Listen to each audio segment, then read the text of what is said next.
everything you want to know about UHD and 4K, but were afraid to ask. A little bit about myself. I have over 25 years experience in the TV and media technology space. Most recently, I was with Fox for 16 years, involved in the development of HD TV, MPEG splicing, MPEG-4 encoding, and other new digital technologies. Let's go to our next slide. And we'll go through the agenda, really the questions we wish to give you some answers to, I suppose. What is ultra-high definition TV? More, better, and faster colorful pixels? And what about the sound? What is the consumer experience expected to be? Delivery of the content over the top, VOD, Blu-ray, streaming, or linear. Encoding, or how to fit 10 pounds in a 5-pound sack. The UHD Alliance, and the quality control tools and what are needed. So, as the Bard said, what is in a name? Well, the ITU and SMPTE refer to the video standard beyond HD as ultra-high definition, or UHD. The consumer electronics industry calls it 4K Ultra HD. In Hollywood, it's just 4K. And to add to the confusion, the UHD Alliance calls it 4K TV. So what does this new video format really mean? So the first thing to understand is that fundamentally the move to UHD is fueled by the display of TV consumer market searching for a new feature to sell. With 3D now in the rearview mirror, the consumer is being told he needs to have a larger, more immersive experience. By the way, once we get used to 4K, NHK, the Japanese Public TV organization, believes the next step is 8K, UHD2, which they plan on launching in 2020 for the Tokyo Olympics. So the details are, as per ITU Rec BT 2020, UHD1 is 3840 by 2160 with a 16:9 aspect ratio, or nominally 4K. UHD2 is 7680 by 4320, 16:9, or nominally 8K. So here we see in the graphic, the big blue panel is what your 8K UHD would look like at an equivalent distance. The 4K panel subsuming 1/4 of the area. And then the full HD at 1020 by 1920, and finally our legacy SD down there at somewhere around 500 TV lines. However, just to point out, the digital cinema defines 4K as 4096 by 2048 with a 2:1 aspect ratio. So it's slightly different, and this has caused a great deal of confusion and consternation in converting between the cinema and the television world. In addition, there's talk of more colors. Well, the UHD gamut, it's got 40% more color than HD TV. So what you see here is the CIE 1931 chromaticity diagram. We're still relying on this fundamental research of what humans can see in terms of color depth. And to point out that the Rec 2020 triangle subsumes the Rec 709 triangle. And you can see that the green point and the red point are shifted further deeper into the spectrum of visible light. But it's more than just color. It's also about the ability to bring to you a greater dynamic range over the image, from starlight to sunlight, over 5 orders of magnitude, in fact. So normal television is over 3 orders of magnitude, Rec 709, the green box you see there. If we overlay digital cinema, that's again about 3 orders of magnitude, but a slightly darker range because, of course, the theaters are in the dark. The HDR, as proposed, is over 5 orders of magnitude, covering from just barely where our cones are in mesiopic vision up to where we might actually have to put sunglasses on at 1,000 candelas per meter squared. So quite an exciting way to see imagery where you can see the blackest blacks and the brightest bright speculars all in one scene. A variety of approaches to HDR. There's no established standard as yet. The Dolby Vision is a complete end-to-end solution from capture, post, distribution to the consumer set. It delivers this using a proprietary encoding where there's a layer that is Rec 709 compliant and a separate layer to help the display device reconstruct the full HDR range. It uses a new perceptual quality encoding algorithm, different again than your standard gamma curve. But it's generally agreed that HDR will require more than 10 bits. Most agree about 12 bits per pixel element. So that's a big addition to the data rate. Various consumer manufacturers also have HDR modes built into their sets or are proposing different modes of HDR to the home, which will extend the brightness range, but as yet incompatible. So we have to wait and see how it all shakes out. Well, not to be outdone, there'll be more frames per second. Cinema, as we know, is 24 frames. TV frames range from 25 to 60, with sports at the upper end of 50 and 60 frames per second. But UHD can go as high as 120, which is 2 to 5 times more frames per second.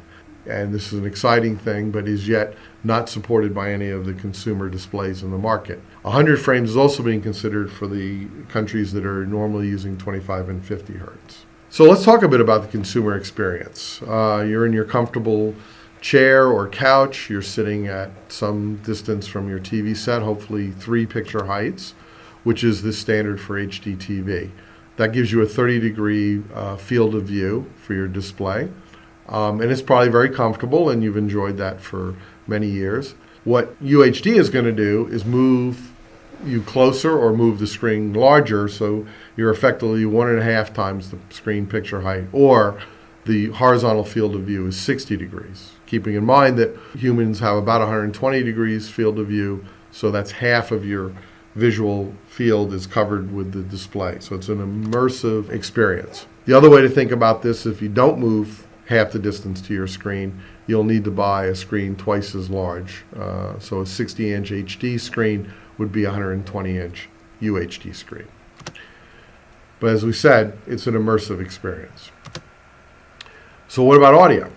Well, there are newer audio codecs in development. The idea is to add height to the sound field, so add additional speakers, whether that's based on a 5.1, a 7.1, plus 4, or as the Japanese have proposed, a 22-channel surround sound situation with speakers on 3 levels. But there are also additional features that are being offered up to the consumer. Audio objects, which could be fixed or dynamic. Objects are discrete sounds that are emanating from certain positions and can move around if it's dynamic. But they could also just be alternate tracks, such as alternate languages, descriptive video, the sound of the radios in NASCAR. There's also the technique of high-order ambisonics to provide a natural sound field within the mix. Personalization by the consumer, so they control what elements are there and at what levels. And also the ability to render the sound optimized for the particular device type. If I've got full 5.1 or 7.1 plus 4 speaker system, that's great. But what if I only have stereo speakers? Or what if I'm in my car or I'm listening to it on my iPad? So the new audio codecs allow rendering by the received device to optimize it for the sound reproduction system in use. There are 3 proposals under the ATSC 3.0 TV standard, Dolby AC4, the MPEG-H Alliance, Fraunhofer, Technicolor, and Qualcomm, and DTSX from DTS. And like soundbars for 5.1, in development is a sound frame technology to provide for an immersive experience without hanging a bunch more speakers. In addition, there's a notion of binaural audio processing in use in headsets. This will allow us to improve the sound imaging using delay and phase to simulate how a human receives and interprets sound. Provides an immersive environment with a headset environment. Uses the principle of head-related transfer function, HRTF. And the diagram there attempts to explain how that would work with different sound fields approaching the ears differently from left and right, direct versus reflected. Various application softwares are already out there in the market. There's Dolby Atmos, DTS Headphone X, and Fraunhofer Singo. The UHD Alliance was constituted earlier this year in an attempt to bring some clarity to the situation. The members include Studios, 20th Century Fox, Walt Disney, Warner Brothers. Distributors, Comcast, Netflix, DirecTV, and Technicolor. CE companies such as Dolby, LG, Panasonic, Samsung, Sharp, and Sony Visual. And the goal is to set standards for the consumer for a consistent, pleasing experience. But what will this really mean? Well, CEA has already jumped in front of this, and they defined ultra-high definition as a display resolution of at least 8 million pixels, 3840 by 2160, an aspect ratio of 16 by 9 or wider, built-in up conversion, so you won't lose out if you still have HD content, digital input, HDMI with at least 3840 by 2160 native resolution at 24, 30, and 60. Note, no 120 in that list. And at least one input supporting HDCP 2.2, which we'll talk a bit about in another slide. Colorimetry, well, interestingly enough, it has to support BT709, obviously because of legacy, and may support wider, i.e. BT 2020 color standards, but not mandatory. Bit depth, again, 8 bits, so not necessarily HDR compliant at this point, but at least 8 bits per color. And support for HEVC, but they left open the idea of other codecs as they become available. So what about the technologies that are going to be available to the consumer? Well, LCD is the dominant display technology. A differentiator is how the backlighting is done. Modern sets use zone LED, side LED, or quantum dots. There are a few organic LED displays of larger sizes. At the CES, LG showed a 77-inch flexible 4K TV. Screen sizes generally are 50 inches and above to 120 inches. And, of course, all the UHD TVs can upsample HD content on a 4K panel. But as yet, none of them support high frame rate nor high dynamic range. The darker side of the consumer experience may well be the new content protection for 4K. It uses the high bandwidth content protection, HDCP version 2.2. Carried over HDMI, DisplayPort, DVI, and other suitable connections, but it includes several security updates. A 20 millisecond timeout to authenticate. If a device does not respond within this time period, the connection is dropped and requires a physical reconnect to restart the authentication process. If a device does not support HDCP 2.2, but does support an earlier version, the device will receive a lower resolution image, HD or SD. All devices in the chain, including AVRs, have to support HDCP 2.2 or no UHD content will flow from the source to the display. So early adopters of 4K UHD TVs may find these TVs are not supporting HDCP 2.2 and thus will not be able to receive content in the future in the full 4K format. So what about the workflow? How do we get content and how is it made? For many years, much of Hollywood was based on 35 millimeter acquisition. About 10 years ago, production shifted to HDTV electronic acquisition and workflow.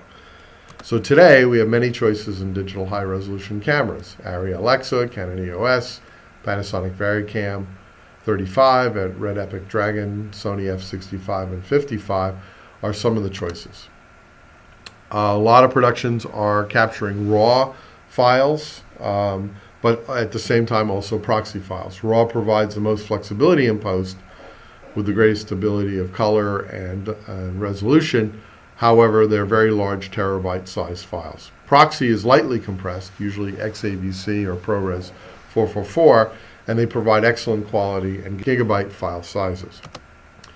Challenge of moving and processing files at 4K mean that some effects may be rendered at 2K and then upsampled. In live production, there are two cameras that have been used, the Sony f55 and the Hitachi UHD 4000. Limited live production tools today, including vision mixers, replay servers, and graphic units. Limited because of the 12 gigabits of bandwidth required for live production. And this equates to 4 3 gig HDSDI connections for each UHD source signal. So quite a burden in a typical remote truck or even studio facility. So finally, in the sense to complete this story, content delivery. How do we get it to the home? Well, studios have announced they're delivering UHD content. DreamWorks, Disney, Fox, Paramount, Lionsgate, Sony, and Warner Brothers. Delivery will be initially VOD and SVOD from announcements of Amazon, Comcast, DirecTV, MGO, Netflix, and Roku, just to name them. Blu-ray has added the 4K version to their spec, which will allow, and 4K players will be available later this year from Sony, Panasonic, LG, and Samsung. But no announcement so far regarding the launch of a linear full channel. And sports, because of that, is still TBA. While some productions have been done at 4K at some major events, no distribution of that is envisioned at this time. Of course, TV shows and movies, being file-based titles, are limited but growing every day as original production adopts the 4K workflow. So what about compression? How do we get those 10 pounds in the 5-pound sack? Well, as we said, UHD is about 8 times the bandwidth that HD takes. We can't afford 8 times that bandwidth in our distribution channels, so we have two new compression techniques, HEVC and VP9, and they promise at least a 2 times improvement over the current AVC MPEG-4 compression techniques. The current software encoding can deliver UHD in around 7 to 8 megabits for 24-frame content. Live sports will probably require somewhere between 15 and 20 megabits per second. DirecTV has launched a whole new satellite expressly to deliver UHD, but again, at this point, only file-based VOD type content. And the Blu-ray specification will allow a peak of up to 100 megabits and 100 gigabytes of record capacity for about 2 hours of recording. So how do we ensure that the product gets out the door correctly? Well, that's going to be tough. Mastering monitoring specifications are still in the works. However, Sony is showing a professional 4K HDR monitor using OLED technology, the BVM X300. While an excellent monitor, again, I caution, has not been standardized, but does support wide color and high dynamic range. There are going to be limited QC tools for a while for 4K that include HEVC encoding.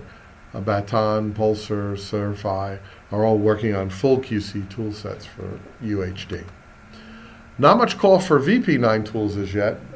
Google has announced the development of VP10. Next generation should be available later this year, so people are holding off on that. So that wraps up my talk. If you have questions, you can email me at jimd@technologymadesimple.pro. And thanks to Rodian Schwartz for providing me the opportunity to speak with you today.